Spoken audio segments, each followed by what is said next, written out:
écoutez Radio Haute Fréquence. Tout de suite pour vous, l'émission Mediacro avec Geoffrey et Martin.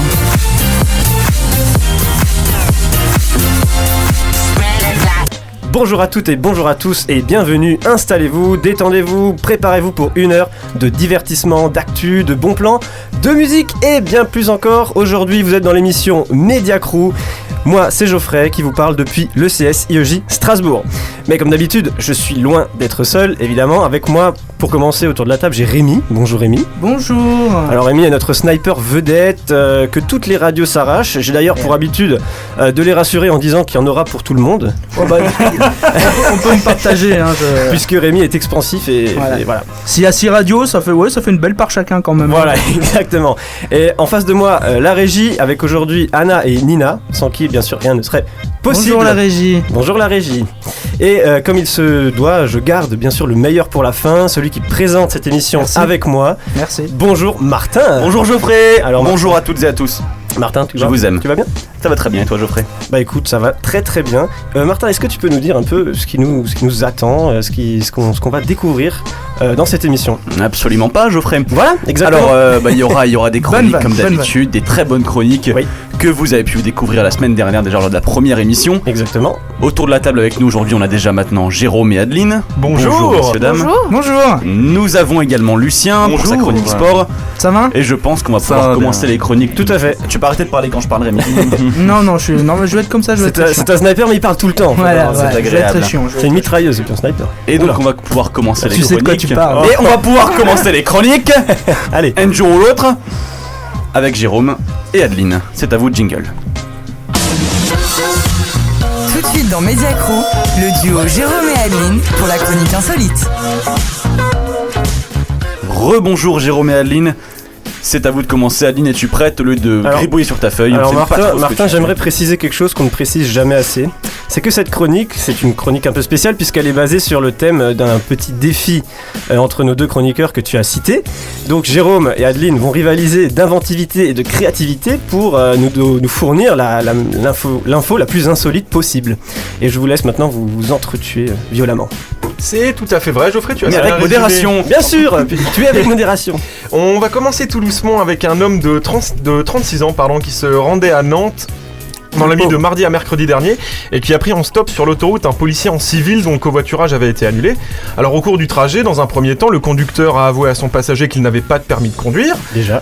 Avant de s'arrêter pour uriner et de sortir sa carte d'identité pour prendre une ligne de cocaïne. Le policier a évidemment alerté ses collègues qui ont attendu de pied ferme le conducteur à Nantes et qui a été placé en garde à vue dans l'attente de son procès. Ah, sympa. C'est assez sympa, ouais. Joli, responsable, c'est bien. Oui, c'est éco-friendly, oui. C'est éco-friendly. Pardon, excusez-moi. Adeline, c'est à toi. Alors moi je vais vous parler d'un russe de 22 ans qui, découragé du célibat, a décidé de s'unir avec une pizza pour le meilleur et pour le pire. Martin, tu es russe ? Je savais pas. C'est drôle. Alors, pour préciser, même si sa demande d'officialisation au bureau d'état civil de Tomsk, situé en Russie, en Sibérie de l'Ouest exactement, a été rejetée, cela n'a pas empêché d'organiser une cérémonie non officielle, plutôt ubuesque, qui a été organisée par la pizzeria Make Love Pizza.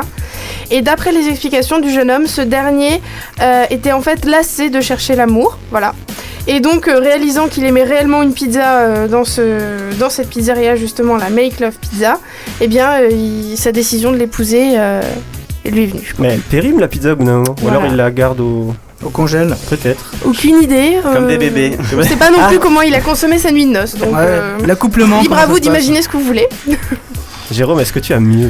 Bien sûr, des hommes ou des femmes qui se marient avec des objets, ça c'est déjà vu. Je citerai notamment un homme qui s'est marié l'année dernière avec un arbre. On va continuer vers un autre sujet. Donc son mode opératoire était toujours le même. À la nuit tombée, il se dirigeait vers ses victimes pour les attaquer par surprise avant de repartir en les abandonnant ensanglantés. Tu m'as démasqué. Depuis un an, il terrorisait la petite ville de Purmerend dans le nord des Pays-Bas. Ah non, c'est pas bon. En 6 mois, une cinquantaine de personnes ont été agressées par ce mystérieux individu. En février dernier, un membre du club d'athlétisme local avait même dû recevoir 6 points de suture à la tête. La psychose régnait sur la ville et les autorités avaient demandé aux habitants de ne pas sortir à la nuit tombée. Donc selon vous, qui est-ce ? Réponse A, Dominique Strauss-Kahn. Réponse B, Silvio Berlusconi. Réponse C, François Hollande. Berlusconi. Jean-Pierre Papin. Faux. Il s'agissait en fait d'un hibou grand-duc qui défendait son territoire pendant la période de reproduction. Un fauconnier l'a attrapé et l'a placé en cage et il a annoncé qu'il y restera jusqu'à sa mort. Donc peine de perpétuité pour ce hibou grand-duc qui terrorisait les habitants de Purmerend aux Pays-Bas. Merde. Purmerend. Ouais. D'accord. Non, j'ai rien de plus. Vous avez juste un point géographique, c'est important. Alors Adeline, est-ce que tu as quelque chose à répondre à notre ami Jérôme ? Oui, effectivement. Il s'agit pour ma part d'une compagnie indonésienne à Baku appelée Lion Air qui vient de faire la une des journaux de son pays à cause d'une affaire pour le moins originale. En effet, alors qu'un avion au départ de l'île de Java devait se rendre à Bali avait pris du retard également, le pilote s'est excusé auprès des passagers et leur a même proposé en guise de compensation, je cite, de passer quelques instants avec une de nos hôtesses divorcées. Alors que certains prenaient cette offre pour une blague, ils ont compris que l'offre était tout à fait sérieuse lorsque des gémissements douteux se sont fait entendre en provenance du cockpit. Depuis, la compagnie aérienne a ouvert une enquête en interne et le pilote a été suspendu et également interdit de vol pour une durée indéterminée. Oui. Merci Adeline. Jérôme, c'est tout pour vous ? Moi, j'ai gagné, je pense. Attention Jérôme, attention, on n'en sois pas si sûr. vote. Alors moi personnellement je vote pour la pizza. Quand même. J'adore. J'attendais plutôt Rémi là-dessus, mais oui, bah figure-toi que moi je suis indonésien pour le coup. Lucien, ton avis ? La pizza aussi, elle est... tu vois, je suis aussi d'accord avec la pizza. Voilà, Jérôme. Ça fait un partout. Jérôme, tu as perdu un partout. Sans aide. Oui, un partout pour l'instant. Écoute, bonne chance à vous en tout cas pour la semaine prochaine. On se retrouvera pour toujours plus d'infos insolites. Toute l'actualité sportive, on va en parler dès maintenant avec Lucien. Une actualité marquée notamment par une certaine défaite d'un certain grand club dont on a beaucoup parlé, dans un certain sport populaire. Enfin, je vous en dis pas plus. La pétanque. Voilà, exactement. Et tout de suite, c'est la chronique sport. Toute l'actu sport dans Mediacrou avec Lucien.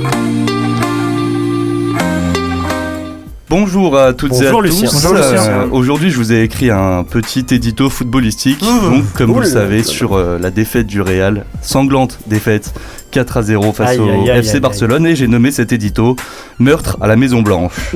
Un Real en crise, c'est le terme qui a souvent été repris par les journaux de toute la planète foot après l'humiliation subie par les joueurs de Rafael Benitez samedi soir sur sa propre pelouse. L'occasion était trop belle pour les supporters madrilènes de se lancer dans un chant commun. Non, ce n'était pas l'hymne de la Ligue des Champions, mais bien des Benitez d'émission que l'on pouvait entendre dans les travées de Santiago Bernabéu. Quand même. L'entraîneur du Real est d'ailleurs fortement critiqué, actuellement en position de siège éjectable. Il ne cesse de subir les mécontentements de la communauté madrilène depuis quelques semaines. Une situation qui s'aggrave d'autant plus après la déclaration choc de Cristiano Ronaldo. Je cite, « C'est Benitez ou moi ». La star portugaise ne supporte plus les méthodes du technicien espagnol. Avec un véritable récital offensif, le Barça a infligé une déculottée aux Merengues grâce à un Iniesta étincelant qui a reçu les ovations du public, un Suarez tranchant et une défense madrilène complètement transparente. Ce match était un régal pour les supporters du Barça, mais fut un véritable cauchemar pour les Madrilènes. Un contraste impressionnant au niveau des statistiques qui reflétait plus un Barça Valladolid qu'un grand classico. Comment voulez-vous remporter l'un des plus grands matchs de l'année avec un Gareth Bale plus spectateur que joueur et une défense qui est la copie conforme d'un gruyère rempli de trous? Belle comparaison. Grâce à cette gifle donnée à son plus grand rival, le Barça compte désormais 6 points d'avance sur son adversaire du soir. La Maison Blanche est en deuil donc après avoir perdu son image et sa dignité samedi soir dans son propre stade, lieu de recueillement pour ses socios. Les tweets sur les réseaux sociaux aux airs moqueurs démontrent que cette déroute pourrait bien avoir de plus grosses conséquences qu'une simple défaite, notamment celui-là. Soirée porte ouverte chez Jawad, le logeur de Paris. Pour les Madrilènes, faites passer le message. Hashtag RIP Madrid, hashtag El Clasico. Donc sur l'image est plutôt marrante, hein. On y voit Cristiano Ronaldo en larmes demandant à Jawad « Pourquoi tu ne m'as rien dit ?» La réponse est pharaonique de la part de celui qui fait le buzz sur les réseaux sociaux depuis les attentats de Paris. Je ne savais pas que c'était des Catalans, voilà pour le petit message marrant du jour. Ça arrive. Enfin, les Blaugrana ont confirmé qu'ils avaient l'objectif de tout gagner. Mardi soir, en Ligue des Champions, pour l'avant-dernier match des phases de poule de la compétition, les hommes de Luis Enrique ont atomisé la Roma de Rudy Garcia sur un score de tennis 6-1. Jeu 7 et peut-être match donc pour le tenant du titre de la compétition, principal favori à son propre règne. C'était génial. Quel bel édito, merci J'en beaucoup. Transpire tellement j'ai...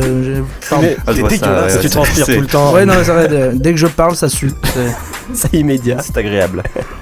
Lucien, merci beaucoup. Merci. Et nous, dans Media Crew, on va se retrouver tout de suite après ça, après une petite page de pub. Et Lucien, toi, la semaine prochaine. À tout de suite. Vous souhaitez devenir un professionnel des métiers de la communication, du journalisme et du digital de demain? Inscrivez-vous dès maintenant pour intégrer les écoles ECS, IEJ et Subdeweb dans le nouveau quartier de la Presqu'île Malraux à Strasbourg. Nous formons des étudiants post-bac à Bac+5 au bachelor et master avec possibilité d'alternance. Étudier à l'ECS, IEJ ou Subdeweb à Strasbourg, c'est se garantir un emploi dès l'obtention du diplôme. Pour plus d'infos et inscriptions, appelez-nous directement au 03 88 36 37 81. De retour dans Media Crew, c'est Geoffrey et Martin. Vous êtes toujours sur Media Crew et on se retrouve tout de suite avec l'invité du jour, Lucie. Bonjour Lucie. Bonjour. Bonjour Lucie. Alors Lucie, tu vas nous parler un peu de toi et de ce que tu fais dans la vie. Tu as 23 ans et tu as vécu une formidable aventure. Tu es entre autres écrivain, chef d'entreprise, tu participes à la création d'une ONG. Enfin, vraiment une grosse actualité en tout cas. Et je pense qu'on va pouvoir commencer cette belle interview. Ce petit jeu de questions-réponses. Exactement. Alors, tu vas Lucie, répondre à nos questions tout de Lucie, suite.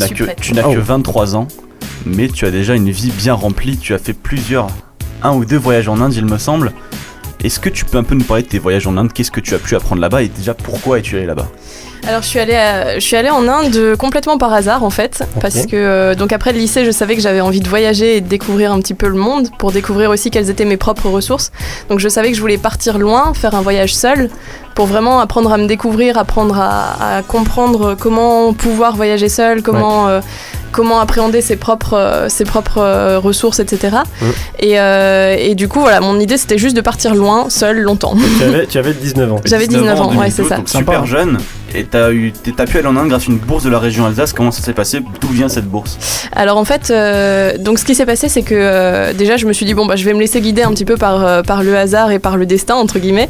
Et du coup, je me suis dit le prochain pays dont j'entends parler, j'irai dans ce pays. Et une de mes profs de la fac à l'époque m'a parlé de l'Inde. Et donc du coup, c'était parti pour l'Inde. Okay. Donc j'ai créé tout un projet derrière en expliquant que je voulais aller travailler dans un orphelinat pour enfants des rues, notamment pendant que je serais là-bas, que j'avais l'intention aussi d'écrire des carnets de voyage, alors pas forcément pour les publier, mais je savais déjà que je partais avec l'intention d'écrire. Et du coup, j'ai présenté les projets à plusieurs associations, donc notamment l'association Zelidja, qui donne des bourses de voyage à des jeunes qui ont entre 16 et 20 ans, qui partent seuls pour au moins un mois. Et puis à la région Alsace, ça s'appelait le dispositif Expérience de jeunes. Et ils donnent des bourses qui vont jusqu'à 2000 € pour des projets dans tous les domaines. Ça peut être vraiment, ça peut être l'humanitaire, ça peut être création d'entreprise. C'est belle bourse, merci Rémi pour cette précision. Ça m'impressionne. On le dira jamais assez. Évidemment. Pardon? Oui, merci beaucoup Rémi de mettre du rythme comme ça, c'est très important. Il en faut. Et donc là-bas sur place, donc t'es resté 5 mois là-bas, tu t'es occupé d'orphelinats, de familles indiennes, t'as pu échanger avec eux j'imagine. Qu'est-ce que t'en as retiré après ce voyage? Alors c'est difficile de dire une chose que j'en aurais retiré parce qu'on retire énormément de choses. Je pense que ce qui a été le plus important finalement pour moi, ça a été les garçons de l'orphelinat. Qui m'ont appris que en fait ces garçons c'est du joli. Je dirais rien mais j'en pense pas moi Ils avaient entre 5 et 19 ans, ça va. Ah c'est le meilleur âge. C'est le meilleur âge, je suis désolé Ces garçons-là avaient eu des passés vraiment très particuliers, très, très touchants et très tristes. Et il y avait un petit peu toutes les histoires. Il y avait des garçons qui avaient plus de parents, il y avait des garçons qui avaient été amputés, il y avait vraiment des choses très très fortes. Et malgré tout, ces garçons-là, ils vivaient leur quotidien vraiment avec plaisir. Et en fait, ils avaient acquis un espèce de fatalisme positif, entre guillemets, dans le sens où tous les événements qui pouvaient pas changer, ils les acceptaient avec bonheur, et tout ce qui pouvait changer, ils le transformaient en quelque chose de vraiment lumineux. Donc au final, c'est vraiment eux qui m'ont appris ce que c'était la vraie joie de vivre. Oui, c'est une vision complètement différente de ce que nous on a. C'est beau, parce que nous on part là-bas en les plaignant, et finalement pas du tout en fait. Exactement. Ouais. C'est eux qui nous plaignent. Oh là là, merci. Mais en fait, ce qui était intéressant, c'était justement de faire un vrai échange, c'est-à-dire que moi, je leur ai appris des notions de base d'anglais, par exemple, ça c'est vraiment un savoir entre guillemets classique, et eux m'ont appris des choses beaucoup plus sur la vie, sur la philosophie, etc. Et du coup, l'échange s'est vraiment créé, et c'est ça qui a fait qu'on a eu au final une amitié très forte, quoi. Exactement. Et donc, tu as passé 5 mois là-bas, tu rentres en France, et là on pourrait croire que tu t'arrêtes, tu fais une petite pause, mais non. tu décides d'écrire un livre qui s'appelle Le Pari, qu'on peut trouver aux éditions Livre du Monde, c'est bien ça? Exactement. J'ai vu le film, il est vachement bien en fait. Il va sortir d'ici quelques années. Donc ce livre, c'est avec plaisir que je ne l'ai pas lu. J'ai pas eu le temps, je suis désolé. Il est pro. Il est pro, toujours c'est important. Et donc dans ce livre, on peut trouver un peu j'imagine, ce que tu as fait pendant ces 5 mois, et on peut lire quoi à l'intérieur de ce livre? Alors en fait, dans le premier livre, il y a plusieurs choses. Il y a à la fois le voyage en tant que tel, donc les découvertes, les rencontres, etc.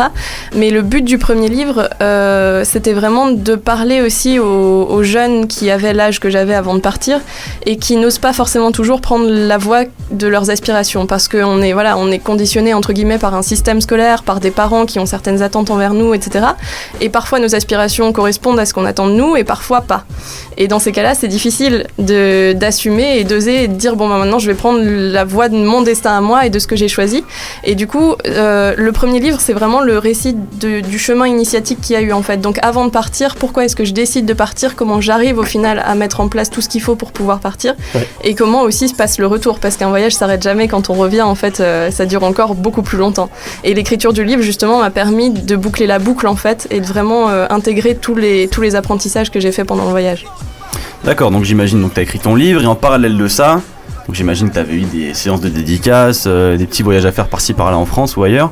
Et en parallèle de ça, tu fais des études de graphologie. Ouais. Pourquoi la graphologie? Alors c'est pareil, je n'ai pas d'explication. C'est comme ça. Voilà. C'est comme ça. Pour apprendre une invitée qui a des bonnes réponses. Il y a des réponses tout court. J'ai toujours eu un rapport assez particulier à l'écriture, mais pas seulement au niveau du contenu, aussi au niveau de la forme. Mon papa faisait de la généalogie, donc j'ai traîné un petit peu dans les archives depuis longtemps. Ouais. Et pour moi, avoir un papier entre les mains avec l'écriture de quelqu'un qui était peut-être décédé depuis 200 ans, c'était comme si j'avais un petit bout de son âme finalement. Il y avait quelque chose de vibrant là-dedans. Et du coup, ça m'a toujours vraiment passionnée. J'avais l'impression vraiment de pouvoir connaître les gens à travers leur écriture. Et un jour, j'ai rencontré une personne qui m'a dit « Mais ça existe, c'est une vraie science en fait, et tu peux l'étudier. » Et donc, c'est comme ça que je me suis intéressée petit à petit à la graphologie.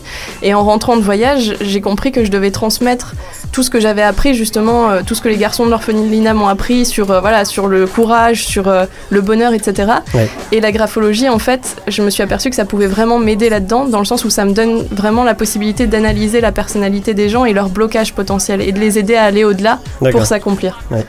Et tu te concentres particulièrement sur les personnes handicapées? Alors, voilà, oui et non. Voilà. C'est des réponses toujours incroyables. Oui et non. Voilà. C'est soit oui, non. Oui et non, désolé, je peux pas faire autrement. Alors, en fait, j'ai travaillé beaucoup avec des personnes handicapées quand je suis rentrée en France. D'accord. Alors, le but était simple, entre autres, c'était aussi de gagner de l'argent pour pouvoir payer mes études de graphologie, justement, et créer cette société. D'accord, ouais. La société ne se base pas que sur les personnes qui sont handicapées. Par contre, le fait de travailler avec des personnes handicapées en parallèle me permet aussi de continuer à cultiver cette sensibilité que j'ai déjà acquise quand j'étais en Inde, en fait. Oui, voilà, exact. Ok. Tout à fait. Voilà, donc moi je voulais savoir, je sais plus vraiment, est-ce que tu as déjà pu retourner en Inde déjà? Oui. Ah oui et non. Non, oui et non. Je suis passé au-dessus et puis là, bam, missile turc. Non, heureusement, j'ai échappé à ça. Mais oui, je suis retournée en Inde en janvier, donc 1 an après y être allée pour la première fois. Ouais. Et j'y ai emmené en fait ma maman pour qu'elle découvre un petit peu tout ce que j'avais vécu. Parce que c'est vrai que quand on rentre après 5 mois en Inde, c'est vraiment 2 univers qui sont totalement différents. Que ce soit en bien ou en mal. Il y a des choses très bien en Inde qu'on trouve pas en France et inversement des choses très bien en France qu'on n'a pas en Inde. Et expliquer ça par le biais des mots, c'est compliqué et ça demande beaucoup d'efforts en plus et c'est pas toujours réellement compréhensible. Les gens n'ont pas vécu la même chose que vous. Donc le fait d'emmener ma maman là-bas, après, ça m'a permis un petit peu de confronter les deux mondes et de pouvoir réunir un peu les deux univers. D'accord. Et tu l'as ramenée en France après? Oui, je l'ai ramenée en France. J'ai hésité longtemps, mais je l'ai ramenée. Et je crois d'ailleurs que c'est même en Inde qu'on t'a recontacté, qu'on t'a fait revenir pour justement une histoire d'ONG, pour la création d'une ONG. Voilà, alors on m'a pas encore fait revenir pour ça. Pour l'instant on me laisse à la maison. Oui, pour l'instant on me laisse en France, ils me supportent plus. Non, je plaisante. Nous non plus, pour être honnête, mais bon.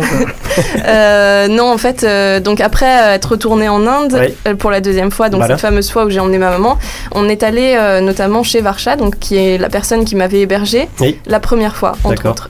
Et cette personne a un parcours de vie qui est vraiment très impressionnant et m'a demandé en fait d'écrire un livre sur son histoire. Oui. Donc du coup, retour en France de nouveau, j'écris un deuxième livre vraiment axé autour de cette personne-là et du coup, il n'y a plus le côté voyage initiatique, etc. Ouais. C'est vraiment son histoire à elle. Ok, d'accord. Avec tous les ressorts un petit peu qu'on peut comprendre d'une histoire indienne, donc tout ce qui est mariage forcé, etc. Voilà, il y a des choses quand même vraiment très fortes. Ouais, il y a quand même de la culture à travers une espèce de biographie. Ouais, c'est ça. Voilà, j'ai vraiment essayé de confronter les différents points de vue. En fait, cette personne a été séquestrée aussi à une certaine période par ses parents. Ouais. Et il y a eu beaucoup d'épisodes comme ça qui se sont succédés dans sa vie. Et le fait de les côtoyer, ça m'a permis de comprendre pourquoi elle réagissait à sa séquestration avec un tel choc, ce qui était choquant pour moi aussi. Et en fait, peu à peu, j'ai compris aussi pourquoi ses parents avaient fait ce choix, etc. Et donc, ce deuxième livre, c'est vraiment l'idée d'essayer de confronter les différents points de vue et de faire comprendre pourquoi est-ce qu'il y a telle et telle réaction d'une part et d'autre, faire comprendre pourquoi il y a une telle scission entre la vieille génération traditionnelle et la génération moderne en Inde. Et je crois que c'était pas ça du tout la question à la base. Mais si, c'est une femme politique. On est habitué aux questions de merde. Si, on parlait d'ONG, on est parti dans un livre, mais pourquoi pas. Donc je suis rentrée, j'ai écrit mon deuxième livre et c'est en fait en découvrant qu'il y avait ce deuxième livre-là qui avait été écrit que à Coimbatore, donc la ville où j'avais fait mon bénévolat dans l'orphelinat, il y a un club qui s'appelle le Rotary Club, qui est un peu comme tout ce qui est Lions Club, etc., tous les clubs de financement qui m'a recontacté en me disant mais tu as écrit déjà 2 livres maintenant, ça fait quand même un beau parcours et puis tu fais en plus des conférences sur la graphologie, etc., sur le développement personnel. Nous, on a le projet de créer une ONG et on aimerait que tu nous aides dans ce projet-là parce qu'on pense que tu peux apporter quelque chose en plus avec un côté un peu international. D'accord, D'accord, très bien. Donc maintenant, tu t'en vas un peu passer parce que voilà, maintenant tu fais aussi du journalisme, tout va bien. Oui, pas de problème. tout va bien. Je vais encore faire 2-3 petits masters, ça va être super. Badminton aussi. Et ton actualité, c'est que tu participes à un concours, le trophée Alsace Terre de Jeunes Talents. Donc c'est un concours organisé par la région Alsace où tu participes avec combien d'autres jeunes ? Alors là, on n'est plus que 5 en lice. Plus que 5 en lice, Ouais. Les résultats seront le 30 novembre, c'est ça ? Alors la fin des votes, c'est le 30 novembre et les résultats, ce sera le 15. Alors oui, voter, c'est ça. Alors comment fait-on pour voter pour toi ? Alors pour voter, il faut aller sur le site de la région Alsace. Donc je crois que c'est www.région-alsace.com. On mettra tous les liens en ligne sur le mur de Mediacrew, exactement, de Radio Haute Fréquence. Et donc vous pouvez tout retrouver, l'actualité et tout ça. C'est bien pensé le nom du site. Ouais, c'est très bien pensé. Je leur ai conseillé. C'est un rapport.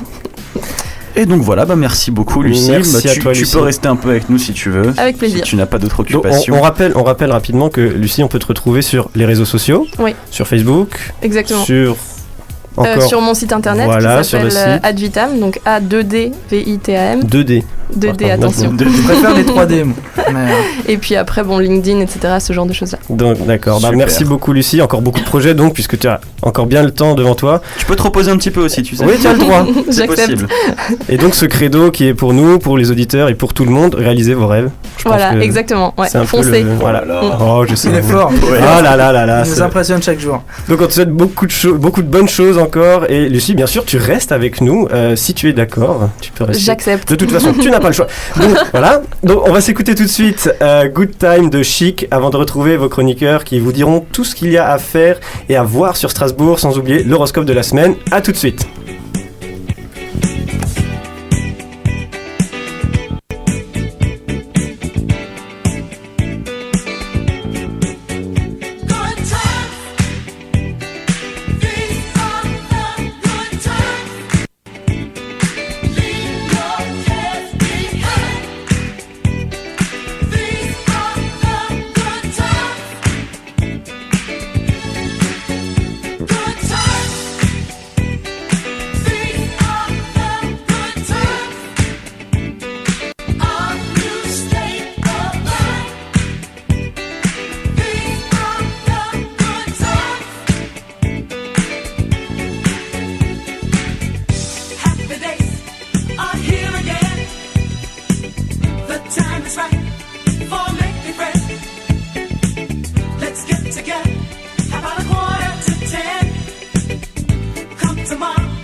Retrouvez toute l'équipe de l'émission Media Crew sur radiohautefréquence.fr. Tout de suite, c'est Geoffrey et Martin.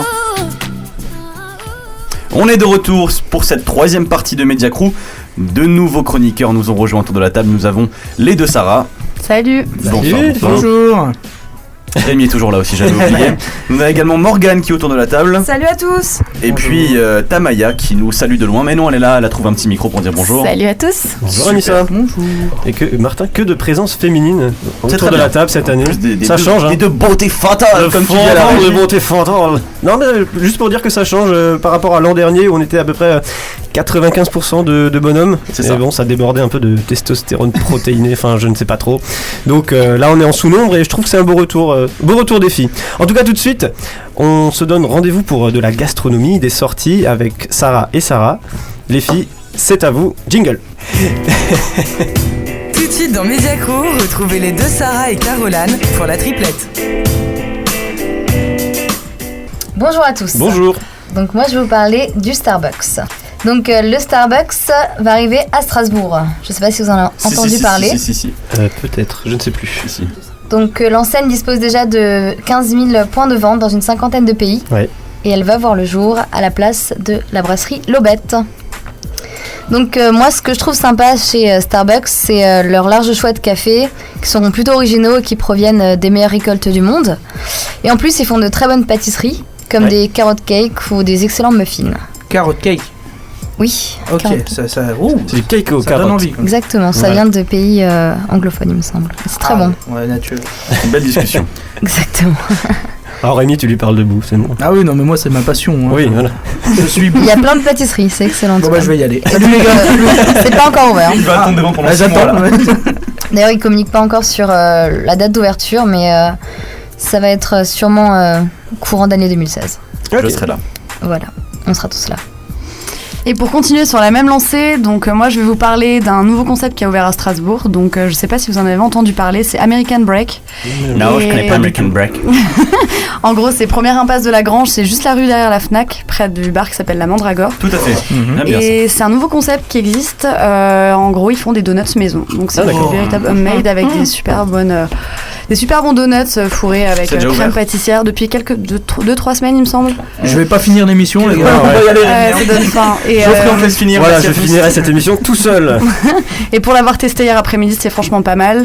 Ils en proposent une petite douzaine avec des tout petits donuts. Il y en a 1,90 avec des ganaches super cool. Donc, J'adore je le mot vous propose. ganache. Oui. Ouais, c'est Ça me fait ça. penser à l'Inde.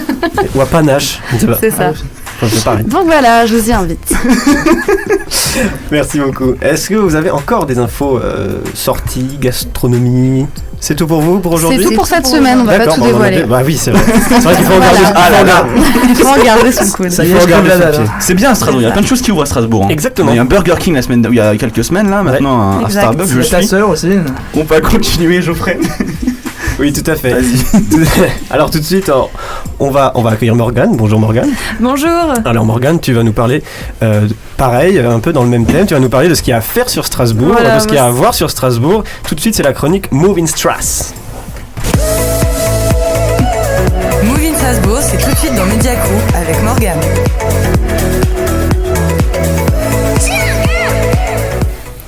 On l'attendait tous et c'est une bonne nouvelle après les attentats. Le Chris Kindelsmerik aura finalement bien lieu et je parle évidemment du marché de Noël.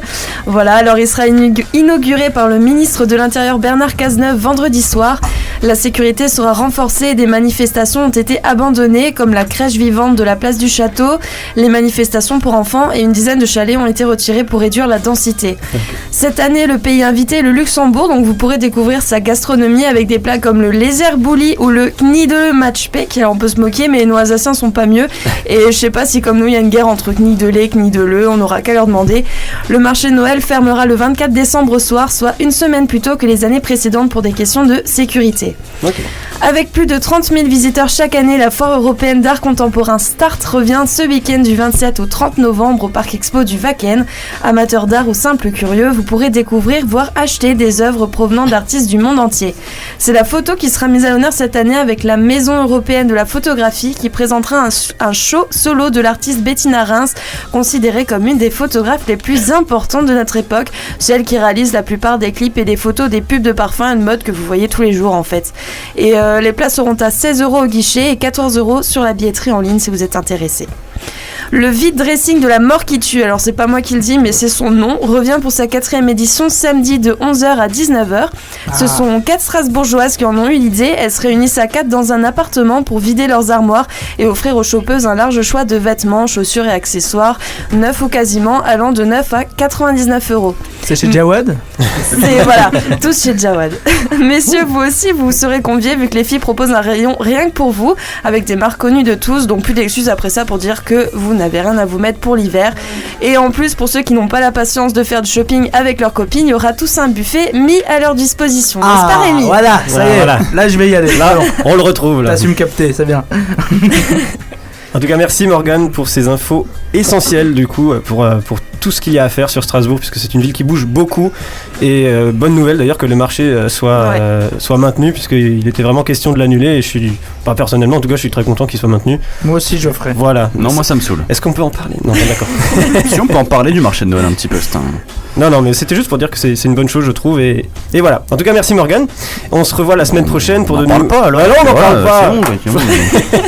On en parle pas et puis voilà. Et puis je vois bien que tu fais ta tête de boudin. Non, mais t'as qu'à pécho un sapin, j'en ai rien à foutre.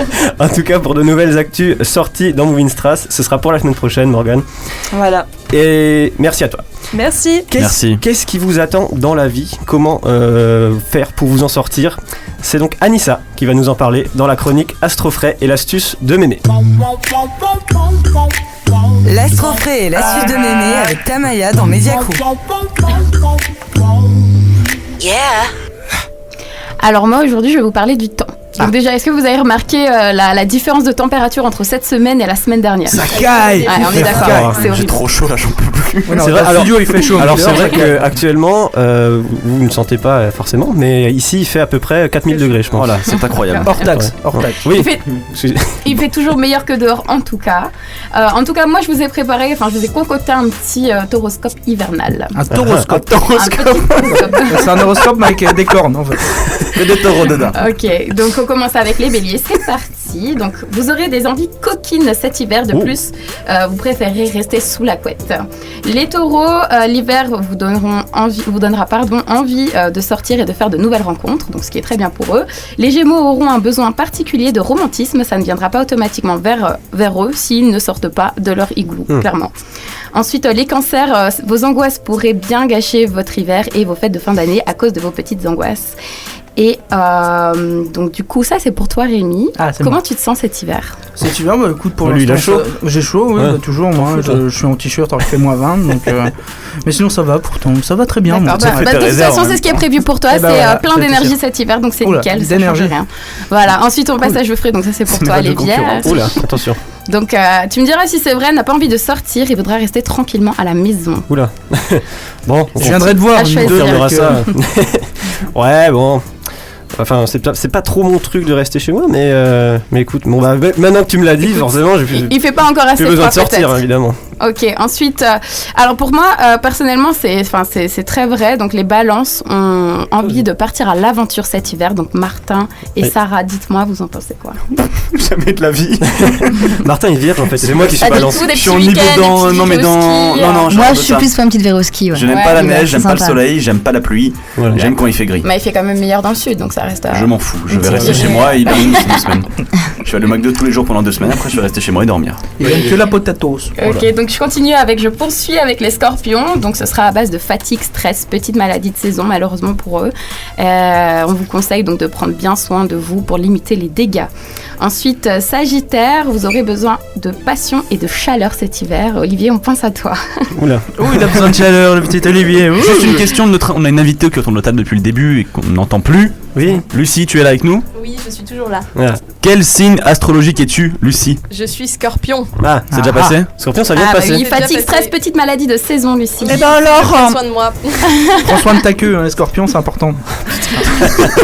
Tout part de là. Hein. Merci. Donc pour les Capricornes, on conseille une cure de vitamines. Et ensuite, Morgane, Sarah, j'ai remarqué que vous aimiez bien la sape.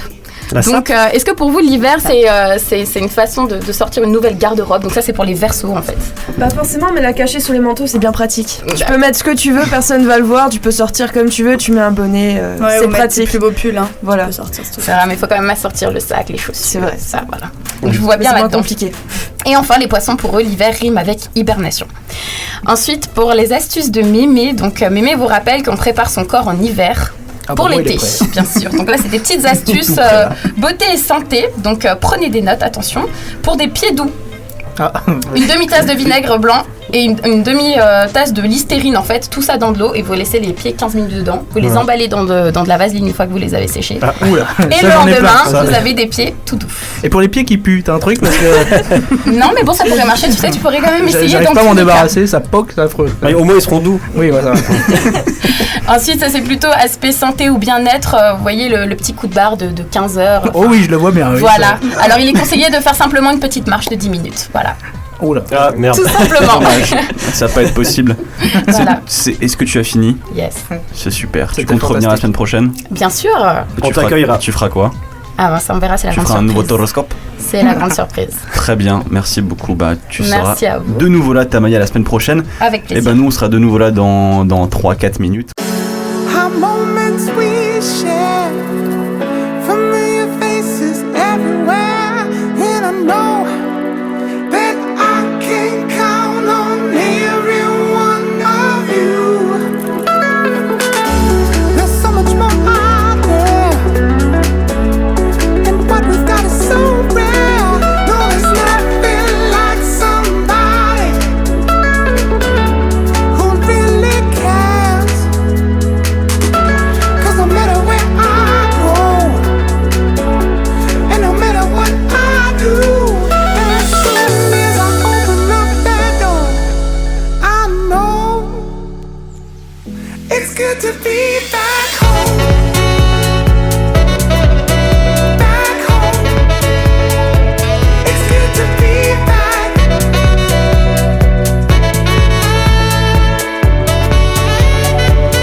Retrouvez toute l'équipe de l'émission Média Crew sur radiohautefréquence.fr. Tout de suite, c'est Geoffrey et Martin. Vous écoutez l'émission Média Crew et avant d'accueillir les chroniqueurs qui viennent de nous rejoindre, j'annonce un changement à la régie puisque, on le rappelle, elles sont 4, donc elles coupent l'émission en 2. Donc j'accueille Marine et Stéphanie. Bonjour les filles. Bonjour. Et avec moi... Geoffrey. Oui, Martin, pardon, excuse-moi. Une erreur à réparer qu'on fait depuis la semaine dernière. Oui. Nous avons une personne dans ce studio qui est là tous les jours pendant 1 heure avec nous, mais qu'on ne présente jamais. Je crois que je le vois. Non, c'est pas Quentin. C'est la voix qu'on entend à chaque présentation de chronique. Oui, exactement. Qui est la voix d'Alice, qui est cette année la voix de la radio. Très belle voix. On embrasse si elle nous écoute. Bonjour Alice. Bonjour Alice. Gros bisous. Et merci pour cette voix suave et pleine de fraîcheur. Bonjour. Merci Alice, en tout cas. Mais je fais également un bisou à Quentin s'il le veut. Voilà, parce qu'il est là et... Oui, on embrasse Quentin aussi. Moi, je l'embrasse. On embrasse le Poitou. Oui. Donc, avec moi, à la table, j'ai également Chloé. Bonjour Chloé. Bonjour. On me laisse même pas t'annoncer tellement il y a de vie dans cette émission, c'est incroyable. Qui va nous faire voyager vers le passé, mais toujours dans l'actualité. C'est la chronique Retour vers le passé. Tout de suite, Retour vers le passé avec Chloé.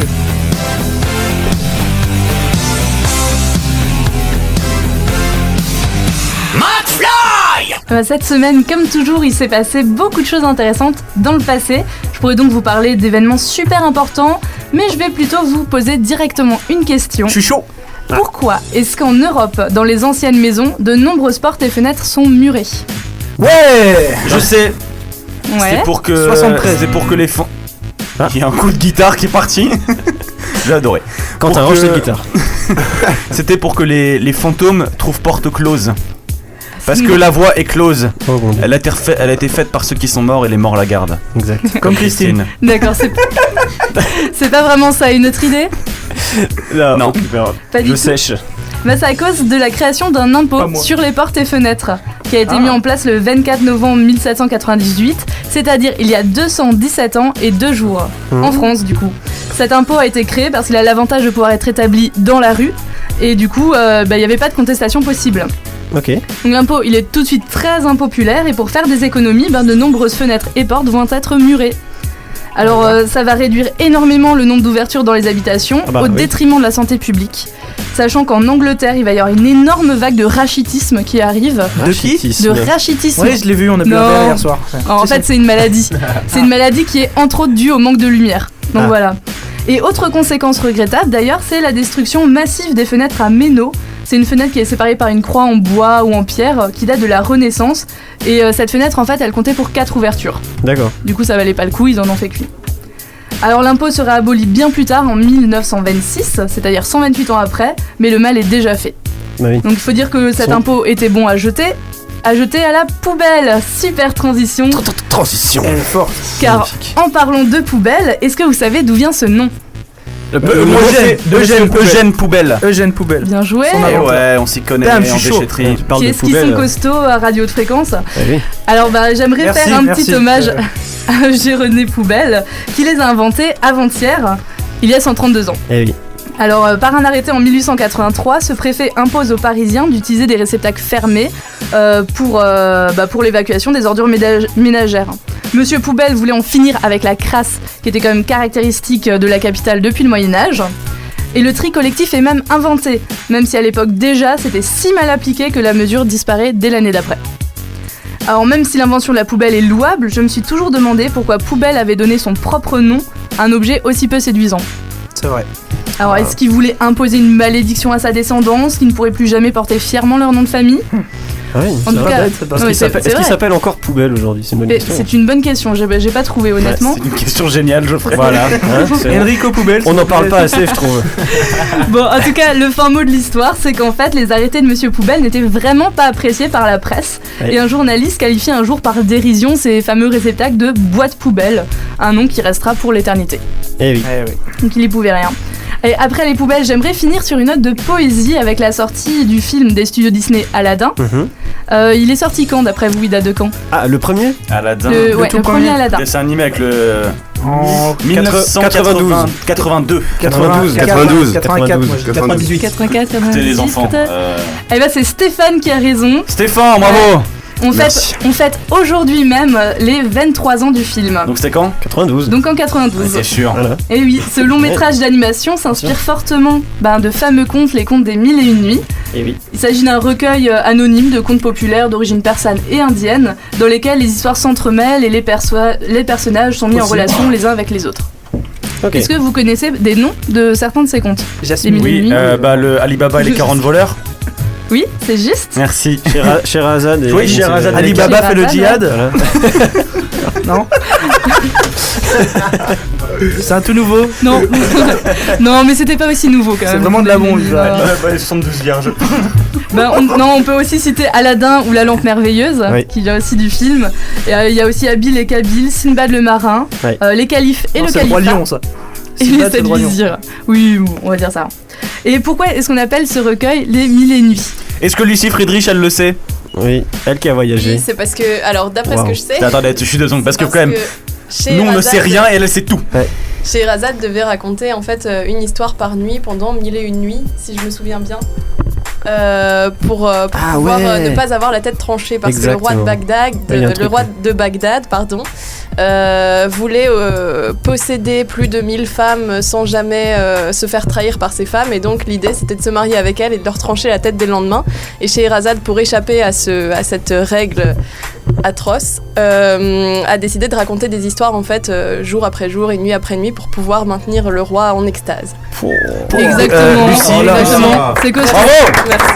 Je bande. Ça y est, voilà. Excuse-moi Lucie, tu fais quoi les mercredis après-midi ? Je peux venir si tu veux. Voilà, d'accord. Geoffrey, tu peux y aller. Merci beaucoup. Enfoiré.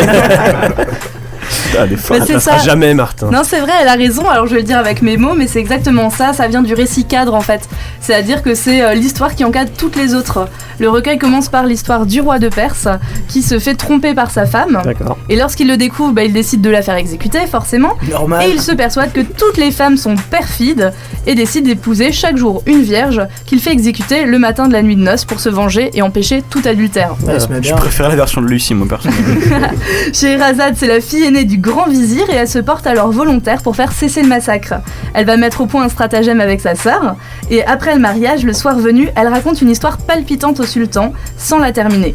Son époux veut alors tellement connaître la suite qu'il lui laisse la vie sauve pour une journée de plus et cela va durer pendant 1001 nuits, au bout desquelles le sultan abandonne sa résolution et décide de garder Sherazade auprès de lui pour toujours.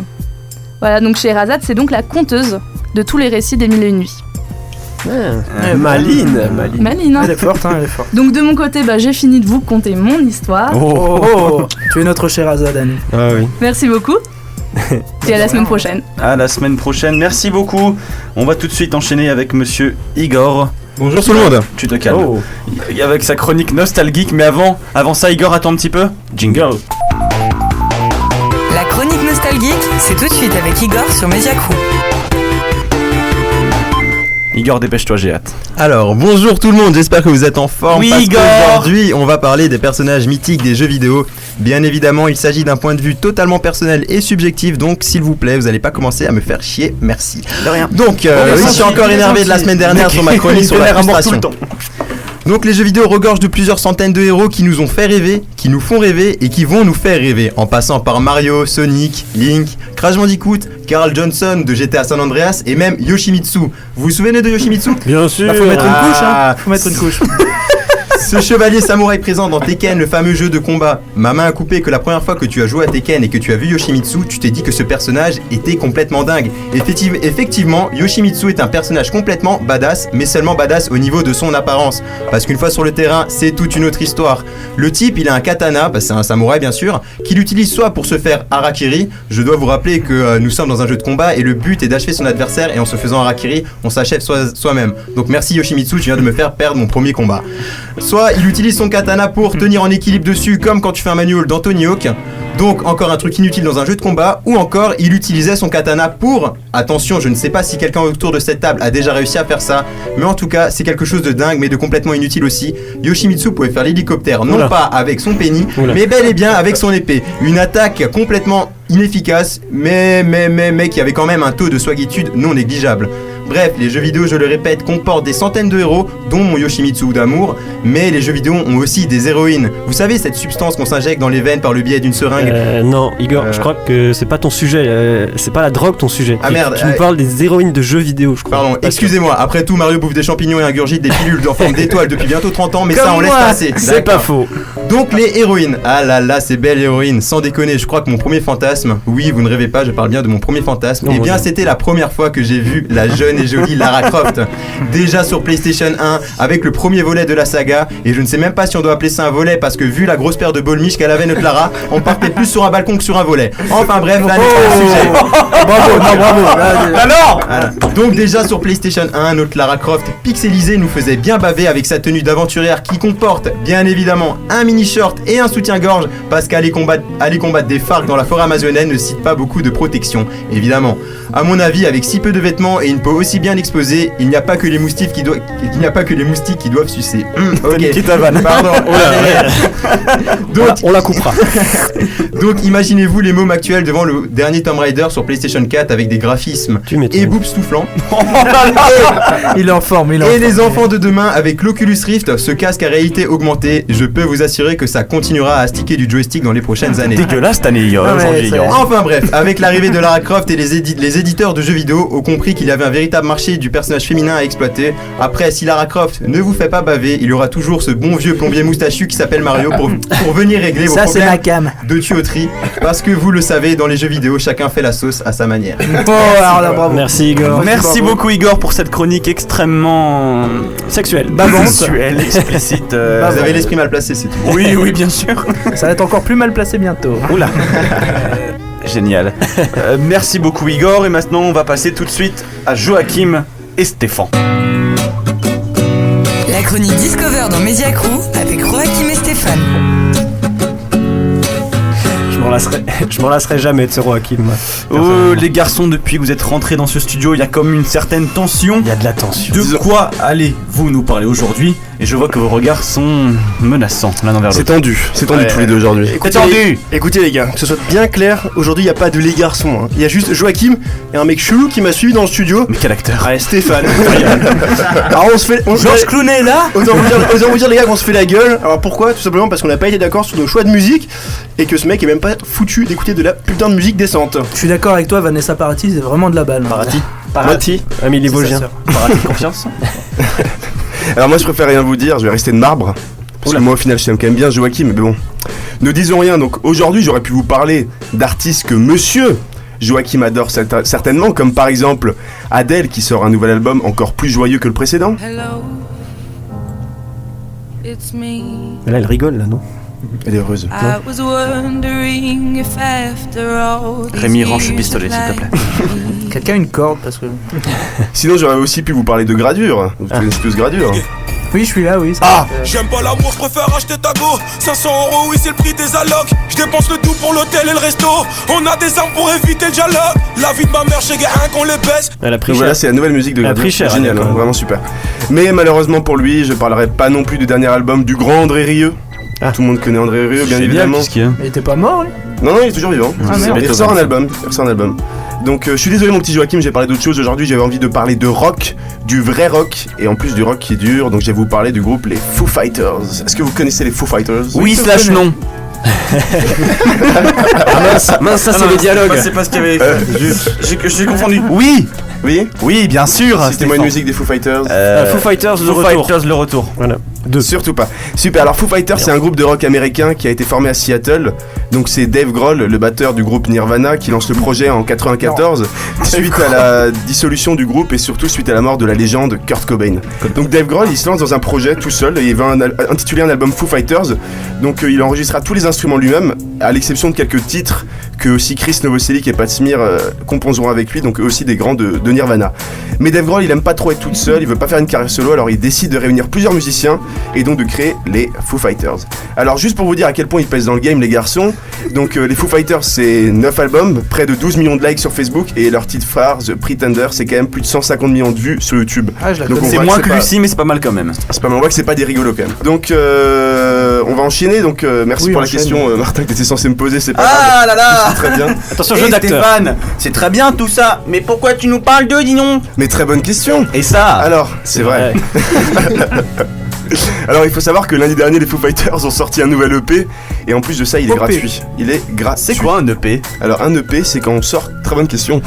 Un EP c'est quand on sort quelques musiques. On sort quelques musiques 4-5 et c'est avant de faire vraiment un grand album. Mais on peut le faire payant. Mais alors eux ils l'ont fait en téléchargement gratuit. Donc si jamais ça vous intéresse, c'est disponible sur le site saintceciliaep.com. Okay. Alors vous l'avez deviné, Saint Cecilia c'est le nom du CD et franchement il vaut le détour, moi j'adore. Donc le groupe il reste fidèle à lui-même, il nous propose un son rock bien américain avec la voix de Dave Grohl qui nous emmène encore une fois aux anges. Donc rien que pour vous, on ne s'en lasse pas. Messieurs, mesdames, un montage des meilleurs morceaux de ce nouvel EP.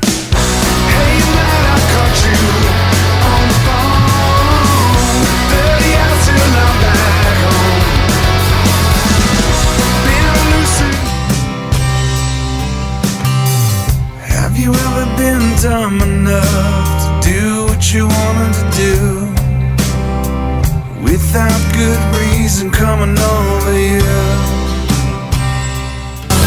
No matter what I say, days are gonna go. No matter what I say, nothing's set in stone. No matter what I say, days go by. I know, no matter what I say, days are gonna go. No matter what I say, nothing's set in stone. No matter what I say, days go by. C'est vraiment que du bonheur, moi j'adore. Franchement, c'est bon, super. Ça. C'est pas mal, hein? Ouais, j'aime bien. Ouais. Super. Bon, Joachim, qu'est-ce que tu as à répondre à cette invective? Bah, dis, c'était pas mal, mais moi, Stéphane, je vais te parler de vraies actualités musiques. Hein. Essaye, je t'en prie. Alors, lundi dernier, le 23, Christine and the Queen et Nekfeu ont fait quelque chose d'improbable. Ils ont émis. Ils ont chanté, ça c'est. Ouais, c'est fou pour les chanteurs. Non, pas du tout. Ils ont émis comme une radio pirate pendant 6 heures sur internet. Ils ont émis Winehouse. Putain, les gars, arrêtez. Une radio qui s'appelle Good Morning Paris pour ne pas rappeler Good Morning England. Alors, England. Pays des œufs. Je me cache, j'en ai marre. Bon, alors, bien entendu, ils ne montent pas une vraie radio ensemble, hein, c'est juste une radio éphémère et ils voulaient avoir la réaction du public. En tout cas, au programme, il y avait de bons artistes qui venaient chanter et discuter, comme Doc Gynéco, Cœur de Pirate, La Grande Sophie ou encore Orelsan. Certains artistes ou personnes plus normales, à entendre nous, donnaient aussi des titres par Twitter avec le hashtag Good Morning Paris, qui est resté top tweet toute la journée. C'était une belle expérience sociale où tous les genres de musique se sont conciliés pendant quelques heures. Christine and the Queens a d'ailleurs dit à un Doc Gynéco totalement défoncé: regarde, c'est improbable, je suis assis à côté de toi alors que je n'ai jamais bu un seul verre d'alcool ou touché à des drogues. Donc on peut dire que c'était une réussite et on peut prier pour que ça recommence. Et pour rester sur Nekfeu ou alors le Fennec ou Nekflamme comme on dit dans le milieu, il est en train de nous sortir l'artillerie lourde à l'approche de son futur album. Donc c'est une réédition de son ancien album Feu, mais avec des titres inédits et des morceaux acoustiques. Il n'empêche qu'en 3 semaines il nous a sorti quand même 3 clips dont 2 nouvelles chansons, 7h77 et Plume. Alors je vous cache pas que Plume est devenu en l'espace d'un seul week-end une de mes chansons les plus écoutées. On y retrouve un beat posé, des paroles de qualité, un Nekfeu qui est au taquet. Extrait. Mais quand t'as décidé de me quitter, je sais plus quitter pourtant c'est entièrement de ma faute, t'as tout faux si tu crois que les garçons vont en boîte pour danser. On pense avoir le temps de se rattraper quand faut se dépêcher. Parmi ceux qu'on fait céder, combien veulent confesser des péchés? J'ai prédit que certains c'est de rédemption. On a tous le droit à cette rédemption. Alors j'ai épousé ma plume pour affronter les tempêtes et repousser la brume. Y'en a qu'une et elle m'absorbe comme la goutte d'encre sur laquelle je mets l'accent. Je suis là pourtant mais je suis absent, ouais. Alors je sais pas ce que vous en pensez, mais personnellement, le 4 décembre, donc le jour de sa sortie, je file à la Fnac et j'achète l'album et on me revoit pas du putain de week-end. C'est pas mal vulgaire. C'est putain bien. On va te laisser filer à la Fnac, Joachim. Ah ouais, mais d'abord, est-ce que les gars, vous avez une petite suggestion musicale? Alors c'est bon, moi je laisse Stéphane choisir cette semaine histoire de faire la paix. Ah c'est gentil mon bichon, t'es mignon. Oui, on va faire la paix, mais je vous propose avant ça un titre qui date, certes, mais que j'adore toujours autant. Donc vous connaissez peut-être le groupe les Baby Shambles, mais vous avez certainement jamais entendu ce morceau, donc il s'appelle Revelation. C'est un featuring avec le chanteur B-Side, c'est juste parfait. Et bah justement, on va vous quitter les gars avec ce morceau, merci beaucoup, et rabobichez-vous l'amour. Ouais, oui. Rabobichez-vous, je suis pas sûr du mot. C'est Rabbi Jacob. Rabbi Bochet. Rabbi Bochet, c'est bon, faites-vous des câlins, des bisous. Oui. Et on écoute tout de suite Baby Shambles. Salut les gars. Révélation. Salut, salut.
The first Antichrist was Napoleon. Well, that's so typical of you.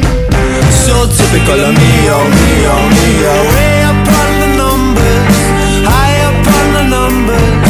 Nobody can see what you see in me, oh me, oh. Way up on the numbers, up on the numbers. Two wrongs don't make a right, but for 5 minutes it felt alright now. Upon the numbers, upon the numbers. Me know from when the revelation began, and I just know me see a long, long, long way back when up on the river Niban. The first Antichrist was Napoleon, and Hitler is the second one. When manifested in the World War II, King Solomon was the wisest man, but yet still he get tricked by all man. That's so typical of you, so typical of me, oh me, oh me, oh. Way up on the numbers, high up on the numbers. Nobody can see, nobody believe. Way up on the numbers, high up on the numbers. And 1 and 1 is 3. If you throw one for free, you're free me. Upon the numbers, upon the numbers.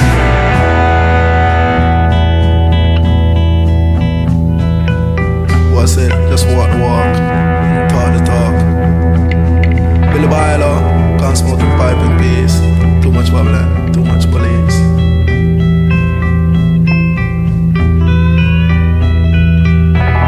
I don't want to leave my room. Quite happy in my dust and gloom. And a happy never since the revelations began. And ever since the revelations began. And ever since the revelations began. And ever since the revelations began.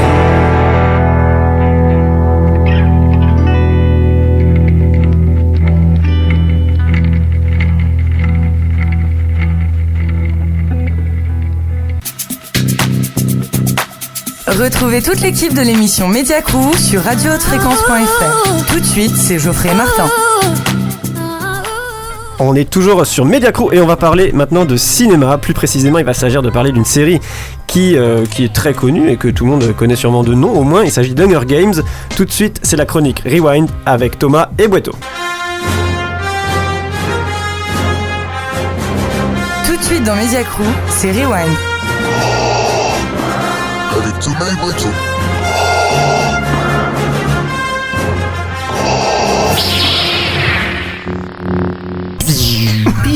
Piou, mais belle imitation, encore magnifique. Piou, ouais, parfait. Cancun. Thomas Bueto, bonjour. Bonjour. Salut. Alors, vous allez nous parler de Hunger Games. Exact. Hunger Games, la révolte partie 2. Qu'est-ce qu'on en pense de ce film? C'est pas terrible. Qu'est-ce que ça veut dire? Ça va y venir. Donc, pour ceux qui se souviennent pas ce qui s'est passé dans la partie 1. Oui, voilà. Oui, alors Katniss Everdeen, donc, qui est la perso principale, elle s'est réfugiée dans le district 13 et elle a détruit du coup l'arène des jeux. Voilà. Et elle va devenir le symbole de la rébellion, donc The Mockingjay, le G-Mocker, pour ceux qui ne parlent pas anglais. Oui. Ouais, merci. Joli. Ouais, très beau. Merci Martin. Elle va sauver Pita, son compagnon. Beau moment de radio. Ouais. Et bref, elle décide donc de libérer le pays de l'emprise du Capitole. Oui. Voilà, donc c'est ce qui va se passer maintenant dans le film, donc la deuxième partie, c'est que Katniss, elle va décider d'entreprendre le combat final entre guillemets et de définitivement détruire le Capitole. Voilà. Donc au niveau scénario, vous l'avez vu, c'est un peu compliqué. Il y a déjà 3 films qui sont sortis. Moi personnellement, quand j'ai commencé à regarder le film, j'étais pas vraiment à jour et j'ai galéré. Vous pouvez demander à Sabrina qui m'a renseigné sur tous les trucs qui se passaient. Alors Sabrina, ouais, c'est vrai. Ouais, j'ai dû tout remettre dans l'ordre et tout. Ouais. C'était long. C'était long.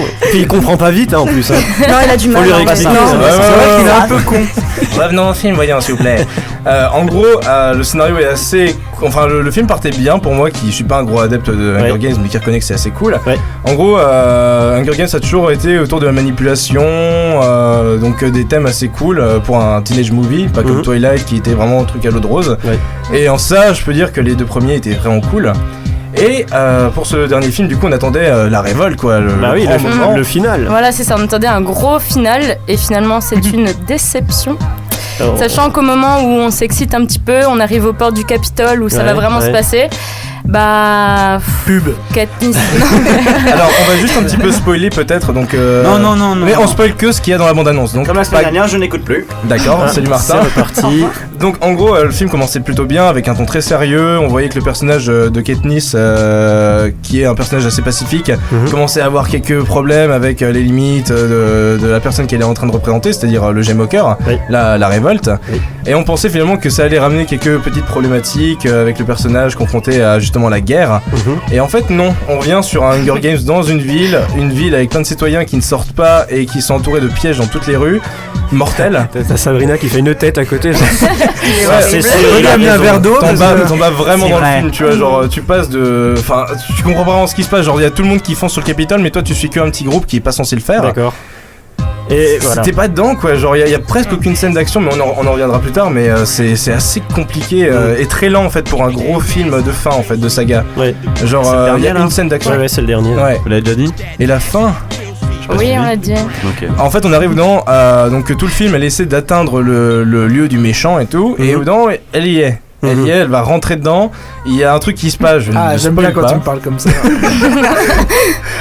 Elle y est, elle va rentrer dedans du coup. Et continue. Redis-le encore une fois. Elle y est et elle va rentrer dedans. Ouais, c'est bon. T'as qu'un Kleenex. Et à ce moment-là, en fait, ça explose de partout. Et tout d'un coup, tu te réveilles du genre le lendemain, tu vois. Forcément. Genre...